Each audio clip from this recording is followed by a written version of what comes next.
अक्सर हम उन कर्मों को देखते हैं जो कर्म लोग बाहर करते हैं, लेकिन उन कर्मों से ज़्यादा हमें उन कर्मों को देखना चाहिए जो हम अपने मन के अंदर करते हैं। बाहर के कर्मों को बदलने से कुछ फायदा नहीं होता अगर हम अंदर अपना मन ना बदल पाएं।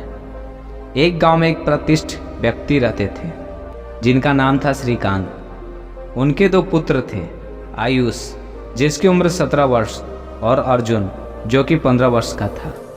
श्रीकांत चाहते थे कि उनके दोनों पुत्र योग को अपने जीवन का अभिन्न अंग बनाएं। उन्होंने अनुभव किया था कि योग न केवल शारीरिक स्वास्थ्य को सुधारता है बल्कि मानसिक संतुलन और आत्म जागरूकता भी बढ़ाता है। श्रीकांत ने एक दिन अपने पुत्रों को अपने पास बुलाया और कहा, बेटा, मैं चाहता हूं कि तुम दोनों योग को अपनी दिनचर्या में शामिल करो। यही सही समय है कि तुम अपने शारीरिक और मानसिक स्वास्थ्य पर ध्यान दो।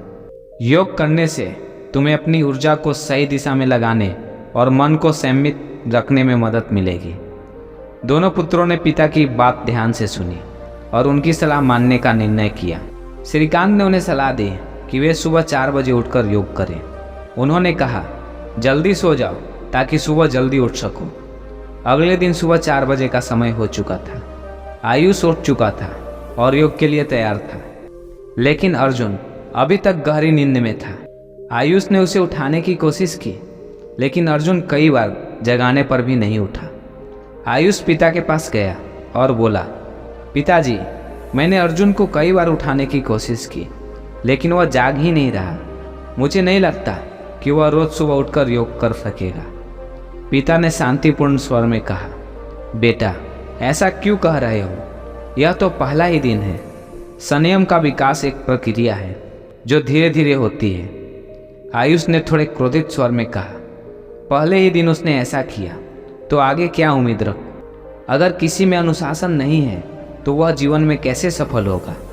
श्रीकांत ने आयुष की बात सुनकर उसे गहराई से समझाने का निर्णय लिया। उन्होंने कहा, बेटा, संयम की कमी किसी और में नहीं बल्कि तुम्हारे अंदर है। आयुष हैरान होकर बोला, पिताजी, आप क्या कह रहे हैं? मैं तो जल्दी उठ गया और योग के लिए तैयार हूँ। श्रीकांत ने समझाया, तुम्हारा जल्दी उठना अच्छा है, लेकिन तुम्हारे भीतर संयम और सहनशीलता का अभाव है। अगर तुम दूसरों की गलतियों पर गुस्सा करते हो और उन्हें दोष देते हो तो यह तुम्हारे अहंकार को दर्शाता है। अहंकार वह बाधा है जो तुम्हें सच्चे संयम से दूर रखता है। यह अंदर की जागरूकता को धुंधला कर देता है। श्रीकांत ने आगे कहा, संयम का अर्थ है अपने विचारों और भावनाओं को नियंत्रण रखना। यह जानना कि कैसे अपनी भावनाओं को संयमित रखें अधिक महत्वपूर्ण है।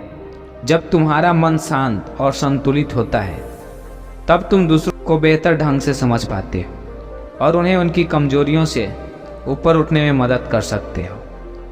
आयुष को पिता की बात समझ में आने लगी। उसने महसूस किया कि वह अपने छोटे भाई पर दोष लगाने में खुद अपनी कमी को नज़रअंदाज कर रहा था। उसे एहसास हुआ कि संयम का अर्थ केवल बाहरी अनुशासन नहीं बल्कि आंतरिक शांति है। आयुष ने नम्रता से कहा, पिताजी, आपका धन्यवाद।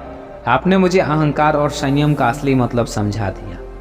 मुझे अर्जुन पर क्रोधित होने के बजाय उसे सहयोग करना चाहिए। श्रीकांत ने मुस्कुराते हुए कहा, मुझे खुशी है कि तुम मेरी बात समझ गए हो। यदि हम दूसरों की गलतियों को समझने और सुधारने में उनकी मदद करते हैं तो हम सच्चे संयम की ओर बढ़ते हैं। आयुष ने अपने छोटे भाई अर्जुन को प्यार से उठाया और उसे समझाया कि उसे योग करने का प्रयास जारी रखना चाहिए। अर्जुन ने भी बड़े भाई की सहायता से जाग गया और दोनों ने मिलकर योग शुरू किया। कहानी हमें यह सिखाती है कि हमें केवल बाहरी कर्म पर ध्यान नहीं देना चाहिए बल्कि अपने मन की स्थिति को भी समझना चाहिए। संयम, समझ और सहनशीलता जीवन में महत्वपूर्ण भूमिका निभाते हैं। अपने भीतर की जागरूकता को बढ़ाकर ही हम असली अनुशासन और संतुलन प्राप्त कर सकते हैं। इस तरह के दृष्टिकोण से न केवल हमारे जीवन बल्कि हमारे आसपास के लोगों पर भी जीवन का समृद्ध होता है। जब हम दूसरों की कमियों को सुधारने में मदद करते हैं तो हम अपने स्वयं के विकास के मार्ग पर भी अग्रसर होते हैं।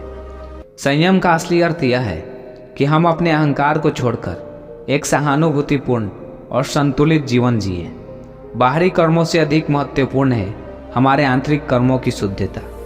जब हम अपने मन को सकारात्मक और शांति से भरते हैं तो हमारे बाहरी जीवन में भी सकारात्मक परिवर्तन स्वतः आ जाते हैं। सच्चा ज्ञान और संतोष तभी प्राप्त होता है जब हम अपने भीतर दुनिया को संवारते हैं। आशा है कि यह कहानी आपके लिए प्रेरणादायक होगी और आत्मनिरीक्षण के माध्यम से आंतरिक परिवर्तन की दिशा में आपका मार्गदर्शन करेगी। दोस्तों, आज की वीडियो में बस इतना ही।